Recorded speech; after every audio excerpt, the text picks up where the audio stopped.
Maganda talaga puntahan yung land bank, ano, para ako din pupunta bukas. Kulit ko, no?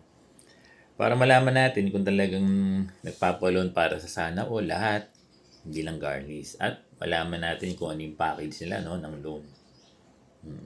Sigurado ako bukas maraming dadagsa. I-expect na ng land bank kasi may post ang DepEd, di ba? Na magpapaloan sila, particular yung mga garnish. Di ba? Sa bawat area, local ng mga di ba,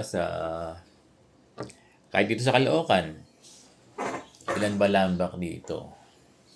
Meron sa South at ay kaya lang sa North, saan yun? Quezon City na, no? So malamang ay baka dagsain yung land bank bukas dahil may mga mag-i-inquire, no, ng mga guro. Pero 1,000 lang naman ang plano nilang i-accommodate for the loan. Ngayon bukas, tanungin nyo na rin kung pupunta kayo. Tanungin nyo na lahat, no? Kung papapasukin kayo. Tanungin nyo na kung nagpapaloan ba ng 10 years? At sino ba ang pwede mag-loan? Lahat ba? O yung garnish lang? O yung mga nakasanla? Kahit ba hindi garnish ay pwedeng palonin ng land bank? So, ako din mag-inquire bukas kasi pupunta rin ako sa land bank, Samson Road, double purpose. Kasi,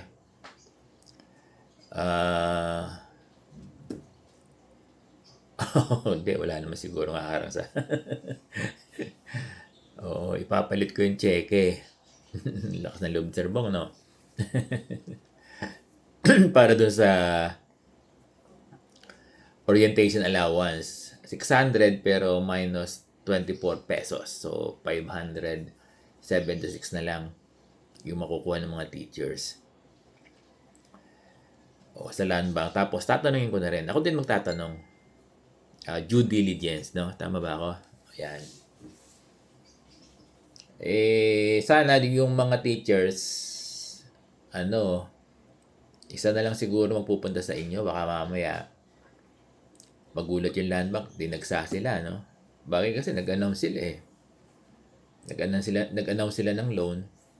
Sigurado yan, dadagsain yung mga land bank bukas. Kasi, maraming magtatanong. Tsaka baka inisip ng mga teachers, first come, first serve kasi 1,000 eh. 1,000 slot lang eh, no? Yan ang mahirap. Sana damihan na ng land bank, huwag lang 1,000. Kasi kung 1,000, magkakaroon pa lang issue, no? Oo nga eh. Hindi kaya naisip ng ating DepEd Secretary at ng Land Bank na baka naman initial lang. Di ba?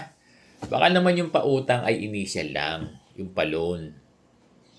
Initial lang ito itong 1,000. Baka sa susunod ay mas marami nang ma-accommodate ang Land Bank sa loan. Di ba? Mas comprehensive, mas malawak, mas maraming ma-accommodate sa pagbibigay ng loan sa mga guro, hindi lang sa mga garnish, no? Basta sa lahat ng gustong mangutang, sigurado halos lahat yan mangungutang, no? Ganun yan. Kaya inaasahan bukas, Dear Land Bank, marami po ang pupunta sa inyo to inquire about dito sa loan package na binibigay nyo.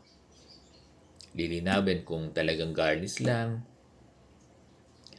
Lilinawin kung sinong iba-buyout o alin ang i-refinance. Ganun eh. Tanungin nyo na lahat. Tanungin nyo na rin kung pwede ba kayo mag-loan. Diba? Again, sana i-reconsider ng Land Bank. Sa bagay, baka naman, kulit ko, no? Baka naman, pauna lang. Pauna lang. At sa susunod, siguro, baka dadami na yung palolonin, ng Land Bank. baka pauna lang yung 1,000. Kaya lang, ano yan, dadagsa. Kahit sinabi ng Land Bank na pauna lang, 1,000, yung mga Land Bank all over the country, talaga magpupuntahan yung mga guro. Kaya dapat asahan na ng Land Bank yan. Oo. Bukas. Oo. Starting tomorrow. Maraming mga guro ang pupunta po sa inyo para magtanong dahil nag-announce ang DepEd Nag-announce ang DepEd, nag-post ang DepEd. Oo, dapat bukas may table kayo para sa inquiry. Dapat yung Land Bank bukas may table. Pwedeng sa labas, di ba?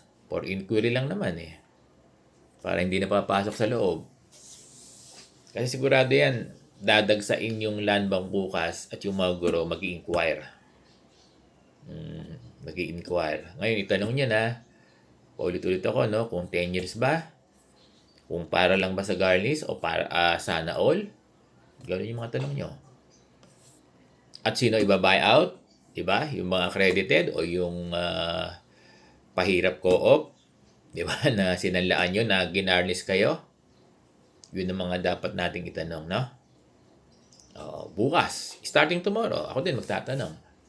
Para alam ko din, na first hand, alam ko din from the manager ng Land Bank doon sa Monumento South, Samson Road.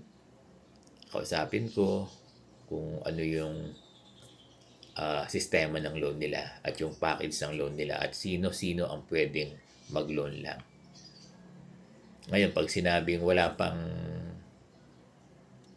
black and white, so wag muna. So, nakukuha ba? Naintindihan ba natin mga bro? Maraming salamat sa inyong lahat.